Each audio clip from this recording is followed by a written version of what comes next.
Capítulo 5. Una rama solitaria. Yo también lo habría hecho, me dijo un joven después de una lección, sobre cuán agradecidos debemos estar de que Jesús haya sufrido y muerto por nosotros. El sincero muchacho añadió: si yo hubiera estado allí, habría estado dispuesto a sufrir por todos mis hermanos y hermanas y también a morir por ellos. Me sentí profundamente conmovido por la bondad del joven y le contesté: pienso que es magnífico que sientas ese amor y no dudo de tu disposición. Sin embargo, Jesús es único, no solamente porque estuvo dispuesto, sino porque estaba facultado. Debido a que Jesús fue el primogénito espiritualmente y el único ordenado por el Padre antes de nacer, era el único autorizado para expiar por nosotros. Puesto que tenía un Padre inmortal y una Madre mortal, Él era el único capaz de expiar por el ser humano. Debido a su vida absolutamente perfecta, Él era el único calificado para expiar por nosotros. Cristo hizo lo que nos era imposible hacer por nosotros mismos ni por los demás. A pesar de lo mucho que una madre ama a su hijo, ella no puede expiar por él. Por más que un padre ame a su hija, no puede tomar sobre sí los pecados de ella. Pese a lo mucho que un hombre ame a su esposa, no puede salvarla ni redimirla. Aún aquellas personas que tienen la bendición de estar selladas en el templo, aceptan la realidad de que tal bendición está sujeta a Jesús y a nuestra fidelidad hacia Él. Debido a que Jesús era un ser mortal como nosotros, sabemos que nos comprende cabalmente. Puesto que es inmortal y perfecto, podemos confiar en Él completamente. No debe sorprendernos, entonces, que Truman G. Madsen haya escrito: ¿hay alguna persona en el universo que esté facultada a cumplir con tales múltiples funciones? Solo una. Amulek, el profeta del Libro de Mormón, enseñó: porque es preciso que haya un gran y postrer sacrificio. Sí, no un sacrificio de hombre, ni de bestia, ni de ningún género de ave. Pues no será un sacrificio humano, sino debe ser un sacrificio infinito y eterno, y ese gran y postrer sacrificio será el Hijo de Dios, sí, infinito y eterno. Mucho tiempo antes, deseando Nefi saber las cosas que su padre había visto, se le preguntó: ¿comprendes la condescendencia de Dios? La condescendencia de Dios es que a pesar de que Jesús fue ordenado, desde antes de nacer en su función expiatoria, no se le forzó a aceptarla. Él no estaba obligado a venir y descender debajo de todas las cosas, y Dios no estaba obligado a permitírselo. La necesidad de una expiación no requería que Jesús la efectuara ni que Dios la permitiera. Dios y Jesús condescendieron a ayudarnos porque sabían que era nuestra única esperanza. No se trataba de apenas una posible manera ni siquiera la mejor, sino que era la única manera. Sabemos de por lo menos un ser más que estaba dispuesto a salvarnos y dijo: envíame a mí. Debemos sentirnos agradecidos de que el estar dispuesto era tan solo parte del requisito de la condescendencia. Jesús fue el único cuyos motivos eran puros. Él fue el único lo suficientemente grande para llegar a ser el menor. A Nefi se le explicó: he aquí, la Virgen que tú ves es la madre del Hijo de Dios, según la carne, y Nefi dijo: y miré, y vi de nuevo a la Virgen llevando a un niño en sus brazos. Y el ángel me dijo: he aquí, el Cordero de Dios, sí, el Hijo del Padre Eterno. Jesús fue el unigénito de Dios en la carne. Su nacimiento y misión singulares fueron absolutamente necesarios, puesto que constituían nuestra única oportunidad de evitar la destrucción eterna. Ciertamente, no hay ningún otro nombre mediante el cual podamos ser salvos. Una necesidad absoluta. Hay en el mundo quienes no ven ninguna necesidad de salvación, socorro ni redención. Esas personas creen que tales cosas pueden suceder sin Jesús. Algunas religiones no cristianas enseñan en cuanto a una vida después de la muerte, ofreciendo una cierta medida de consuelo, paz y perspectiva a las personas que atraviesan momentos difíciles. Prometen una vida mejor en el mundo venidero si la gente se somete a ciertas normas, y todo ello sin mencionar siquiera a Jesús. Para mí esas enseñanzas son como las palabras de un niño que habla del dinero de su padre sin considerar cómo lo obtuvo. Recuerdo cuando uno de nuestros propios niños me oyó quejarme de que nunca tenía suficiente dinero, y comentó inocentemente: «Bueno, ve al banco a conseguir más». Del mismo modo, fieles de muchas religiones en el mundo poseen una porción del espíritu y partes de la verdad. Efectúan retiros, por así decirlo, al disfrutar de sus perspectivas religiosas, sin entender quién fue el que depositó el dinero en el banco, quién hizo el trabajo, e hizo posible tales beneficios. ¿Cuál de los fundadores de las religiones mejor reconocidas del mundo se declaró a sí mismo un ser divino? Buda no lo hizo ni lo hizo Mahoma. Tampoco lo hicieron Confucio, Abraham ni Moisés. Solamente un líder religioso se calificó a sí mismo como tal y después lo demostró en la forma como vivió, en las cosas que enseñó y en los milagros que realizó. Ese fue Jesucristo. ¿Dijo alguno de esos líderes tener la voluntad o el poder para sufrir y expiar por los pecados del mundo? ¿Acaso lo dijo Buda o Mahoma? ¿Quizás los fundadores del hinduismo o de otras religiones del Oriente? No. El único que así lo declaró y de hecho lo llevó a la práctica fue Jesucristo. Si bien todas las religiones contienen parte de la verdad y muchas de ellas en gran medida hacen el bien, no todas son iguales. Del mismo modo, no todos los líderes religiosos son idénticos. Aunque las bendiciones de la expiación surten y surtirán efecto en todos, aun en aquellos que por el momento no son conscientes de ellas, tales preciadas bendiciones no ocurrieron por casualidad, sino gracias a Jesús. Recuerdo una vez que asistí a una reunión de testimonios en un barrio de estudiantes de la Universidad Brigham Young, en la que una joven asiática se puso de pie para compartir sus sentimientos.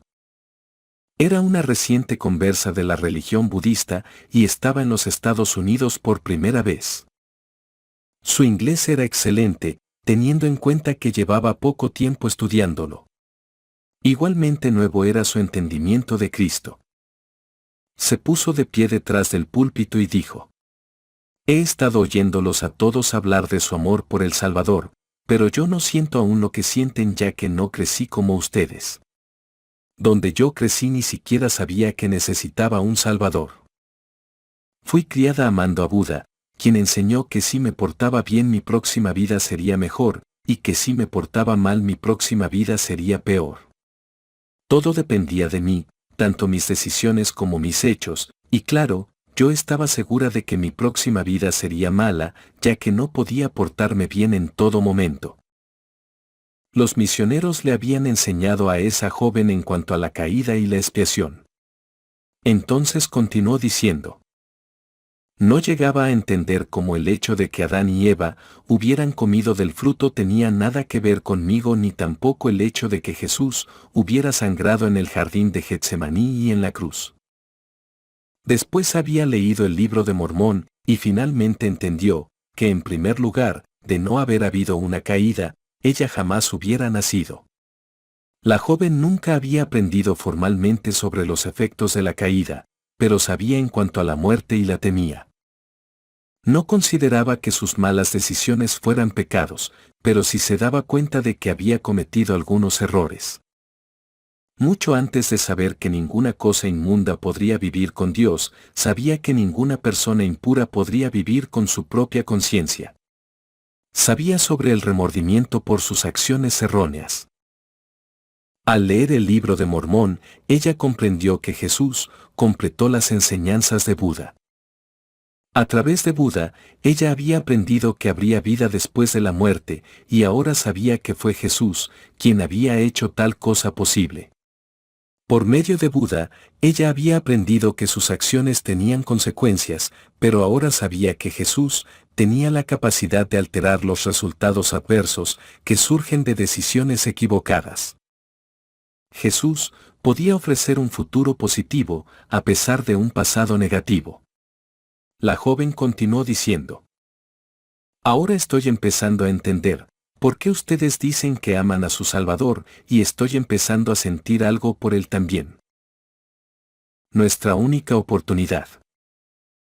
Mi cuñado, Bob Gunno, siempre ha tenido un profundo agradecimiento y un gran amor por El Salvador, sentimientos que en gran parte se remontan a un terrible accidente sufrido, cuando él era un joven diácono y que casi le cuesta la vida. La familia vivía en Japón, donde su padre estaba comisionado por las Fuerzas Armadas. Mi suegro y otros líderes habían llevado a los scouts a acampar en las montañas de Okutama. El siguiente relato fue extraído de una carta escrita por mi suegro, Leroy Gunno, el 19 de abril de 1973, el día después del accidente, y estaba dirigida a un hijo y a una hija mayores que en esos días estudiaban en el colegio universitario Ricks, en Idaho. Mamá y yo estamos en la unidad de cuidados intensivos del Hospital Naval de Yokosuka, sentados junto a la cama de Bob, que está inconsciente. Casi muere ayer.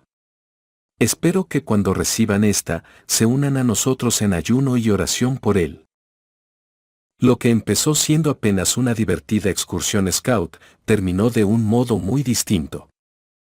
Había llovido la mayor parte del fin de semana y el terreno estaba húmedo e inestable. Llevamos a los muchachos en una caminata de 1 hora y media hasta la cima de la montaña.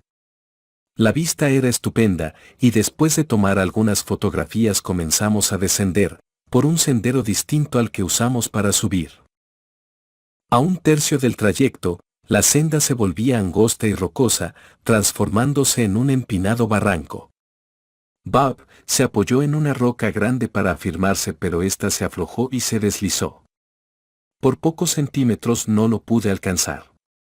Cayó unos 20 metros hasta una pendiente, pero una roca le golpeó la cabeza y Bob siguió cayendo.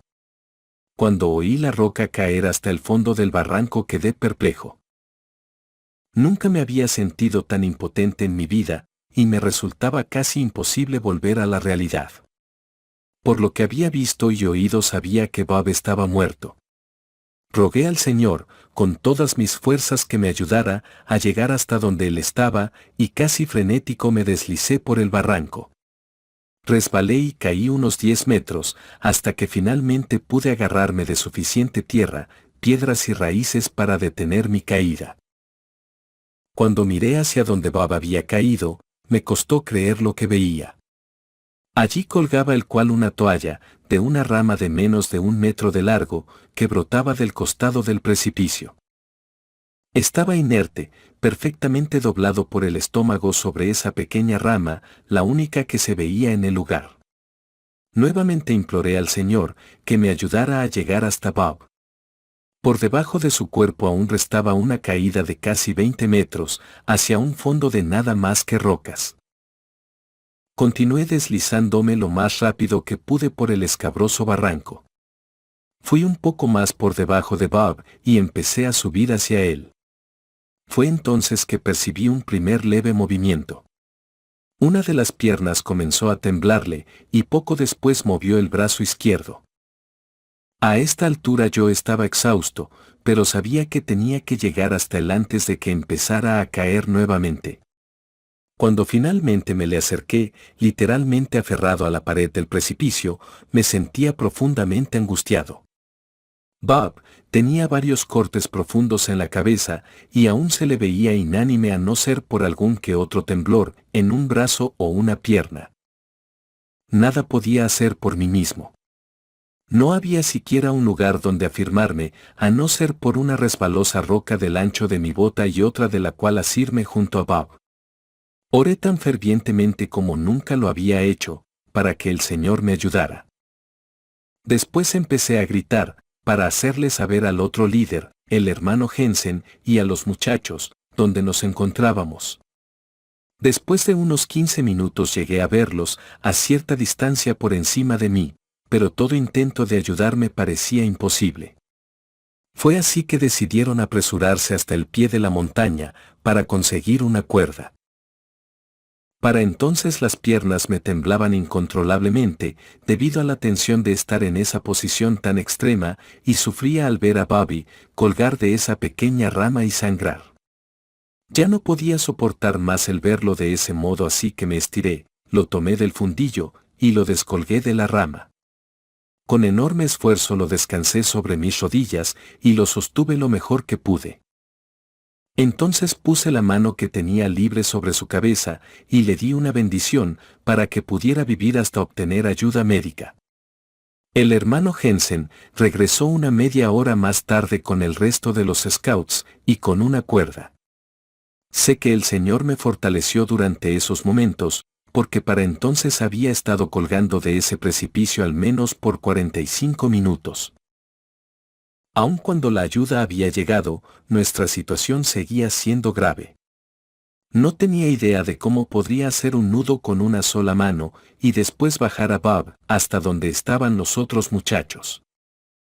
Nuevamente me invadió el sentimiento de impotencia e inutilidad que había experimentado antes. Cuando finalmente me arrojaron la cuerda, me las ingenié para pasarla por alrededor del pecho de Bob y atarle un nudo.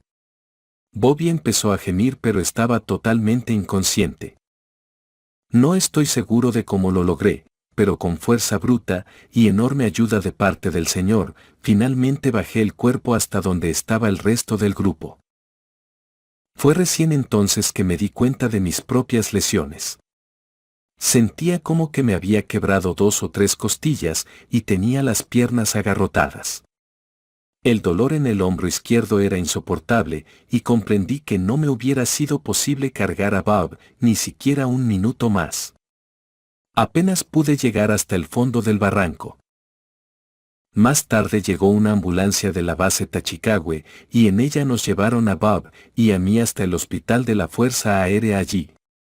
Mamá, a quien se le había avisado del accidente, llegó casi al mismo tiempo que nosotros. Los médicos decidieron que era necesario trasladar a Bob hasta el Hospital Naval de Yokosuka, pues ahí era donde estaba el mejor neurocirujano del lejano oriente. Bob, mamá y yo fuimos transportados en helicóptero. El cirujano y todo el personal médico trabajaron desesperadamente a lo largo de la noche para salvar a Bob. Esta mañana sigue con vida y un poquito más estable, pero su condición es grave y aún no ha recobrado el conocimiento.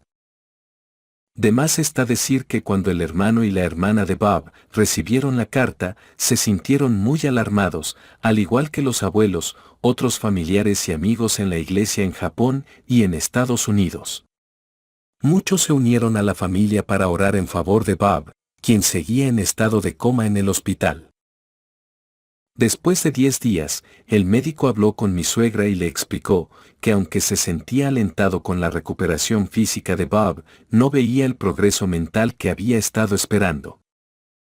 El médico entonces preparó a mi suegra para lo peor, explicándole que Bob podría quedar sin ninguna actividad cerebral, o que si la recobraba, tal vez pasara el resto de su vida con severas limitaciones. Los médicos entonces recomendaron que la familia solicitara un traslado compasivo, para estar cerca de un hospital psiquiátrico donde Bob pudiera ser internado. Mi suegra llevaba 6 meses de lo que sería su último embarazo, y se enfrentaba a esa situación sola, siendo que mi suegro había regresado a Tokio para encargarse de los otros hijos. Mi suegra dijo en una ocasión: "Ese fue uno de los momentos más desesperantes de mi vida. Me sentía devastada emocionalmente y muy sola. Había pasado la mayor parte del tiempo sentada junto a la cama de mi hijo, y cuando los médicos hablaron conmigo y me plantearon ese pronóstico tan desalentador, me sentí desfallecer. Encontré un lugar privado, pasé llave a la puerta, y me desplomé angustiada en un sillón, dejando caer la cabeza entre las rodillas completamente abatida. En ese momento, oí la voz de un hombre. Al principio me asusté, pues estaba segura de estar a solas en ese lugar y de que había trancado la puerta. Entonces la suave voz dijo de modo muy personal y claro: "No se turbe tu corazón ni tengas miedo. Mi suegra comprendió que estaba experimentando una manifestación muy especial del Espíritu Santo. La voz continuó diciendo: Mi paz te doy. Una calma indescriptible comenzó a envolver su cuerpo entero, y supo que Bob estaría bien. Sin perder tiempo llamó a su esposo y compartió con él la sagrada experiencia. Los dos estuvieron de acuerdo en que no había nada que temer y miraron hacia el futuro con renovada esperanza y certeza. A la mañana siguiente mi suegra estaba sentada junto a la cama de Bob y a eso de las 10 él empezó a moverse, se estiró un poco, se sentó y mirando a su alrededor vio a su madre, le sonrió y en un tono de sorpresa le dijo: Hola, mamá. 10 días más tarde dejaron el hospital y regresaron a su casa en Tokio. Bob aún tiene algunas cicatrices, mayormente en el cuero cabelludo, pero su recuperación ha sido total. Ninguna de las preocupaciones anticipadas por los médicos llegó a materializarse. Las oraciones fueron oídas y las bendiciones fueron honradas. Recibieron apoyo de parte de miembros de la iglesia, así como de muchos amigos de las fuerzas militares. Los médicos y las enfermeras que tan cariñosamente atendieron a Bob se refirieron a él como su milagro ambulante. Con el tiempo, Bob sirvió una misión en las Filipinas. Hoy día él y su esposa, Jean, son padres de 5 hijos, el mayor de los cuales recientemente terminó una misión en Seattle, estado de Washington. Siempre que en familia hablamos del accidente ocurrido hace tantos años, lo hacemos con gran reverencia. Comprendemos que lo único que se interpuso entre Bob y una cierta destrucción fue una rama solitaria. En el cuarto del mundo en el templo de Salt Lake, las paredes están cubiertas de hermosos murales. En la pared del frente hay un empinado precipicio, con nada desde el borde hasta el fondo, a excepción de una rama solitaria. Ese mural tiene un significado especial para Leroy y Mary Lois Gano, su hijo Bob y nuestra familia entera. A veces cuando estoy en ese cuarto miro la rama y recuerdo los detalles de la carta de mi suegro. ¿Cuáles eran las probabilidades de que Bob cayera directamente sobre esa rama, la única que se asomaba por la roca del precipicio? Con la fuerza con que su cuerpo iba cayendo, fácilmente podría haber golpeado y quebrado la rama para seguir su fatal trayectoria hasta el fondo. ¿Cuáles eran las probabilidades de que cayera sobre su estómago en vez de hacerlo de costado o de espaldas? ¿Cuáles eran las probabilidades de que el peso de su cuerpo fuera perfectamente distribuido para conservar el equilibrio sobre la rama? ¿Cuáles eran las probabilidades de que la rama fuera a mantenerse rígida durante tan largo tiempo? No me resulta difícil ver la mano de Dios en todo ello. Cuando Bob cayó por ese precipicio, la ley de la gravedad no hizo una excepción por tratarse de un buen muchacho. Todos los días suceden cosas malas a gente buena. La única esperanza para Bob estaba en esa rama solitaria crecida de la pared del precipicio, una rama enviada por Dios, lo suficientemente fuerte para detenerlo. Lo suficientemente firme para sostenerlo. Es de esperar que ninguno de nosotros jamás se enfrente a una experiencia tan traumatizante. Sin embargo, en cierta manera, todos ya la hemos pasado al nacer en un mundo caído. Esta experiencia mortal fue diseñada para nuestro bien, pero nunca estuvo exenta de peligros. Jesús es esa rama solitaria que nos detiene a cada uno de nosotros. Amulek enseñó: porque es necesario que se realice una expiación. Pues según el gran plan del Dios eterno, debe efectuarse una expiación, o de lo contrario, todo el género humano inevitablemente debe perecer. Sí, todos se han endurecido. Sí, todos han caído y están perdidos, y de no ser por la expiación, que es necesario que se haga, deben perecer. Sheridan escribió: el Salvador no es nuestra última oportunidad, sino nuestra única oportunidad. Él es nuestra única oportunidad de sobreponernos a las dudas y lograr una visión de quienes podemos llegar a ser. Nuestra única oportunidad de arrepentirnos y de que nuestros pecados sean lavados. Nuestra única oportunidad de purificar el corazón, vencer nuestras debilidades y evitar la influencia del adversario. Nuestra única oportunidad de obtener redención y exaltación. Nuestra única oportunidad de hallar paz y felicidad en este mundo y vida eterna en el venidero. Es sólo cuando nos damos cuenta de nuestra total dependencia en Cristo que empezamos a sentir verdadera gratitud por Él, la cual tanto merece. Es sólo al comprender la inevitable destrucción que nos aguarda al fondo del precipicio que llegamos a valorar esa rama solitaria y al Dios que la puso allí.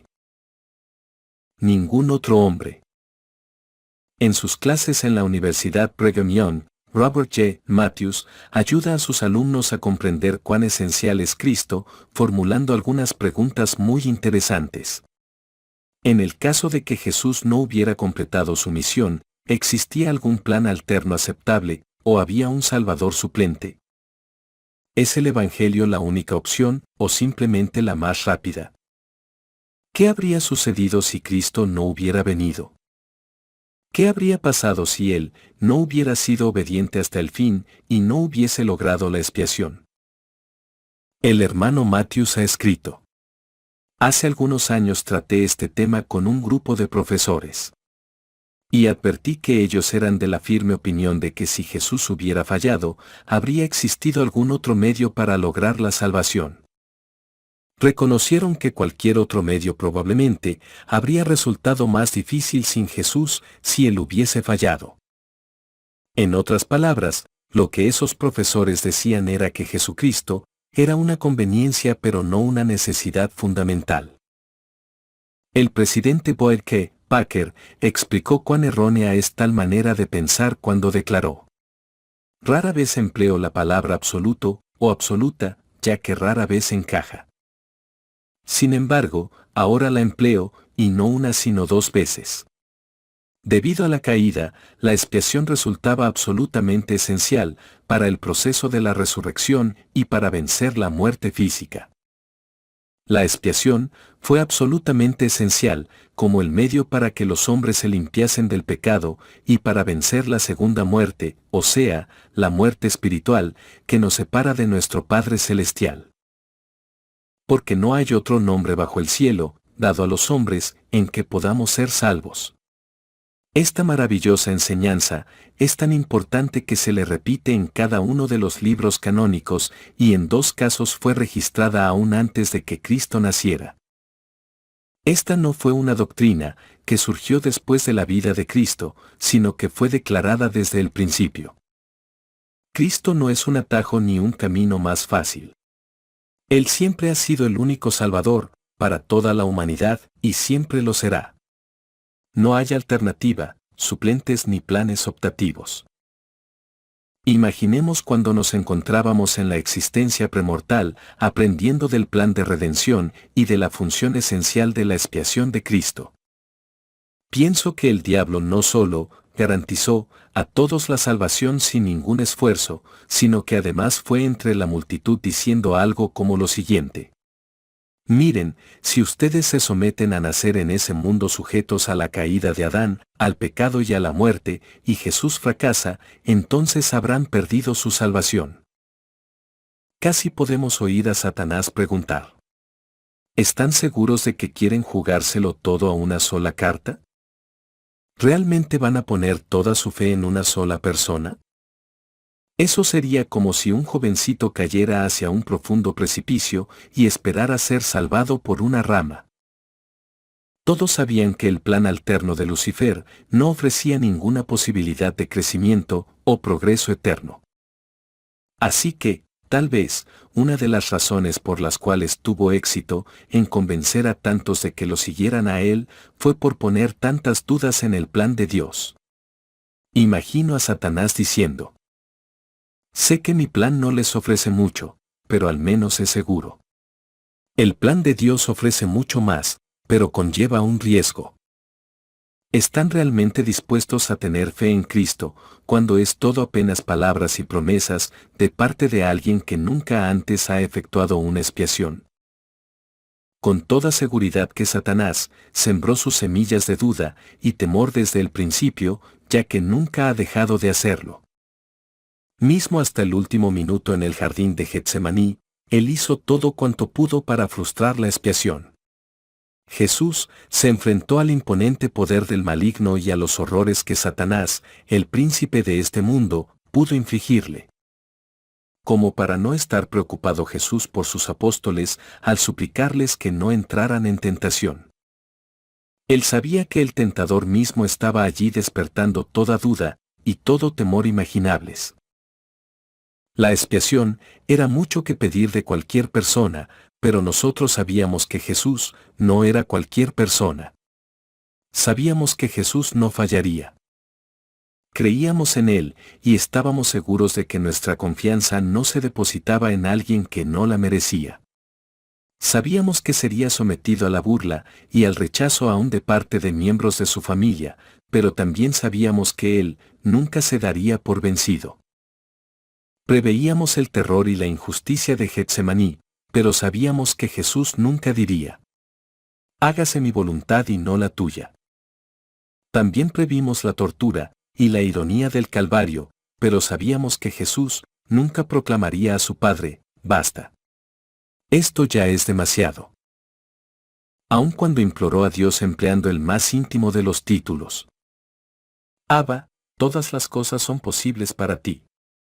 Aparta de mí esta copa, nosotros sabíamos que Dios no haría tal cosa porque el Abba de Jesús es también nuestro Abba. Dios no podía apartar la amarga copa de Cristo sin causarnos a nosotros amargas consecuencias. Sabíamos que Dios se mantendría firme ya que el precio del fracaso era demasiado alto. La posibilidad de perdernos era totalmente inaceptable para Él a pesar de la súplica de Jesús. Aún en el Calvario, cuando Jesús quedó solo en la cruz, sin la ayuda de su Padre, del Espíritu Santo o de ángeles, sabíamos que Él triunfaría. El simple hecho de que nacimos en esta tierra es evidencia de que rechazamos a Satanás y tuvimos fe en Jesucristo desde el principio. Aquellos que no ganaron un cuerpo son quienes dudaron. Tan seguros estamos los demás, que a diferencia de Bob, quien cayó barranco abajo por accidente, nosotros saltamos de nuestra propia elección. Sabíamos que podríamos haber sido alejados para siempre de la presencia del Dios eterno y completamente cortados de los poderes regeneradores del Espíritu. Éramos conscientes de los riesgos y de la posibilidad de ser destruidos. No obstante todo ello, igual dimos ese salto porque también sabíamos que habría una solitaria rescatadora y redentora rama. A diferencia de Bob, quien quizás habría o no habría estado mejor por haber caído, nosotros sabíamos que al final sí lo estaríamos. El saber de esa solitaria rama, tan singular, nos dio la confianza necesaria para decidir caer. Al igual que la rama ilustrada en el mural del templo de Salt Lake y la que le salvó la vida a Bob, Jesús está listo para rescatarnos. Jesús es el único ser en el universo que posee las llaves de ilimitado poder sobre el pecado, la muerte, el infierno, el pesar, el sufrimiento, el pozo del abismo, el diablo y el cautiverio. Jesús no se doblará ni se quebrará. Su poder de sustentar está a nuestra disposición, tan seguido como sea necesario, y por el tiempo que sea necesario. Una rama solitaria es más que suficiente gracias al continuo poder de la expiación. La fortaleza de Cristo es perfecta, su gracia es suficiente y su amor es eterno.